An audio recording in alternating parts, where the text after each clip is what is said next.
오늘은 지적설계 1권 139페이지 인도주의 부분에 대해서 낭독하도록 하겠습니다.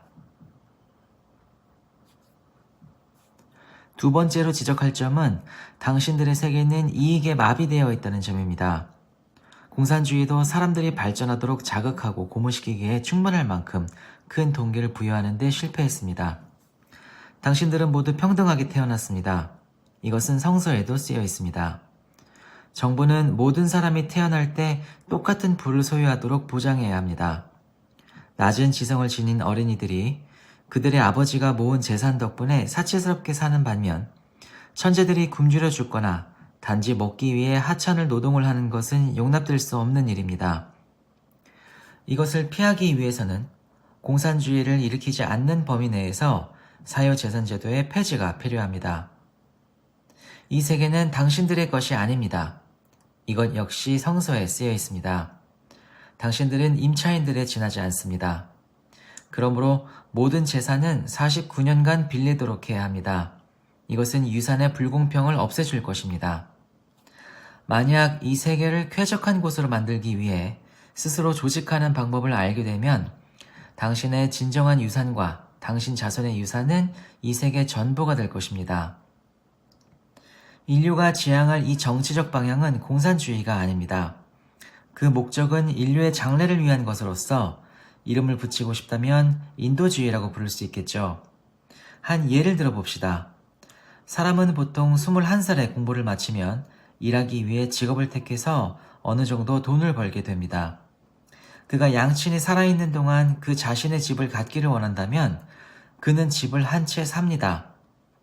그러나 물론 그는 실제로 국가로부터 국가가 지은 집 또는 아파트를 49년 빌리는 것입니다. 만약 주택의 평가액이 10만 프랑이라면 그는 그 금액을 49년 동안 매달 나누어 냅니다. 49년 후인 70세가 되면 집값에 대한 지불이 끝나서 죽을 때까지 무료로 그 집에서 살 수 있습니다. 그 사람이 죽으면 집은 국가에 반환되나 만일 그에게 아이들이 있을 때는 무료로 권리가 양도됩니다. 가령 아이가 한 명 있다면 그 아이는 일생 동안 아버지의 집을 무료로 사용할 수가 있습니다. 그가 어른이 되어 죽으면 그의 자식이 가족의 집을 이어받아 이것이 영속적으로 계속됩니다. 유산은 가족이 소유하는 집을 제외하고는 완전히 폐지되어야 합니다. 이러한 제도는 각자가 자신의 능력에 대해 적절한 보상을 받는 것을 방해하는 것은 아닙니다. 다른 예를 들어봅시다. 어떤 사람에게 두 아이가 있어서 하나는 부지런하고 다른 아이는 게으르다고 합시다. 21세가 되어 두 사람은 각자 자기의 길을 가게 됩니다. 그들은 제각기 10만 프랑의 집을 빌립니다. 근면한 자는 게으른 자보다 빨리 돈을 모읍니다. 그래서 그는 처음보다 2배나 비싼 집을 빌릴 수가 있습니다. 만일 여유가 더 있다면 2채를 빌려 한 채는 별장으로 사용할 수도 있습니다. 재력이 더 풍부하다면 그는 집을 지어 49년간 빌려주고 임대료를 대신 받을 수 있습니다. 그러나 죽을 때는 아이에게 물려주는 가족의 집을 제외하고는 모두 공동사회의 재산이 됩니다. 그러므로 인간은 자신의 능력에 따라 자기 자신의 재산을 만들 수는 있지만 자식에게 물려주지는 않습니다. 각자 자기 능력에 따릅니다. 상업이나 공업도 마찬가지입니다. 만약 어떤 사람이 자기 사업을 창시하였다면 그것은 평생 동안 그의 소유로 할 수 있으며 또 그 사업을 남에게 임대할 수 있는데 이 경우 절대로 49년 이상은 안 됩니다. 농민도 마찬가지로 49년간 토지를 빌려 경작할 수 있지만 그 후에는 모두 국가로 반환됩니다. 그러면 국가는 다음 이 땅을 49년간 임대할 수 있는 것입니다. 농부의 자식들도 그 땅을 49년간 빌릴 수 있습니다. 이용 가능한 모든 물건에 이 같은 방식을 적용하면 그 물건의 가치를 일정하게 유지할 수 있습니다. 주식이나 금, 사업체, 현물이나 건물 등 가치를 지닌 모든 것은 공동사회에 속하지만 자신의 능력과 수고로 그 수단을 획득한 사람에게는 49년간 대여되는 것입니다.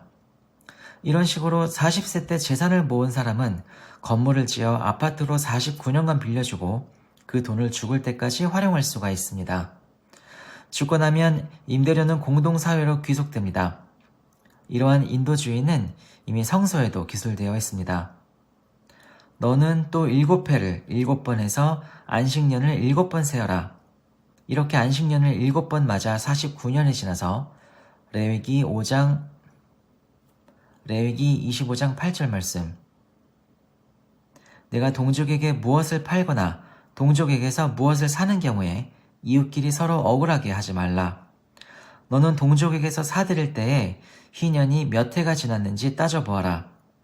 파는 사람은 소출을 거둘 횟수를 따져서 값을 매겨라. 소출을 거둘 횟수를 따라 사고 팔아야 하기 때문에 그 횟수가 많으면 값을 많이 치르고 횟수가 적으면 값을 적게 치러야 한다. 레위기 25장 14에서 16절 말씀. 땅은 아주 팔아넘기는 것이 아니다. 땅은 내 것이요 너희는 나에게 몸부쳐 사는 식객에 불과하다. 레위기 25장 23절 말씀. 만약 천재에게 권력이 주어진다면 그는 이 개혁의 효용성을 이해할 것입니다. 당신들은 또한 지구상의 모든 국가들을 통합하여 단일의 세계정부를 구성하지 않으면 안 됩니다. 세계정부. 새로운 세계통화와 세계공영어의 창안이 세계정부를 수립하는 데 도움이 될 것입니다. 오베르뇨 방언이 더 이상 클레르몽페랑에서 사용되고 있지 않은 것처럼 머지않아 파리에서는 불어가, 런던에서는 영어가, 프랑크푸르트에서는 독일어가 사용되지 않게 될 것입니다. 당신들의 과학자들과 언어학자들이 힘을 모아 세계의 모든 언어로부터 착상을 얻어 새로운 언어를 만들어야 합니다. 그리고 이것을 제2외국어로 온 세계의 학교에서 의무적으로 가르쳐야 합니다. 화폐에 있어서도 마찬가지입니다. 전 세계 화폐들의 가치는 프랑이나 달러 또는 엔 중 어느 것도 기준이 될 수 없으며 어느 나라 국민이든 왜 자기 나라 화폐가 아니라 다른 나라 화폐가 기준이 되었느냐고 불평하지 않도록 지구 전체의 필요에 맞게 창안된 새로운 화폐를 기준으로 해야만 합니다. 끝으로 그러한 통합을 이루기 위해 필요한 돌파구로서 젊은이들에게 공격심만을 가르치는 징병제도를 폐지하고 그 대신 직업군인을 배치함으로써 공공질서를 유지하게 합니다. 이것은 필수적 안전보장을 위해 모든 나라에서 동시에 시행되어야만 합니다.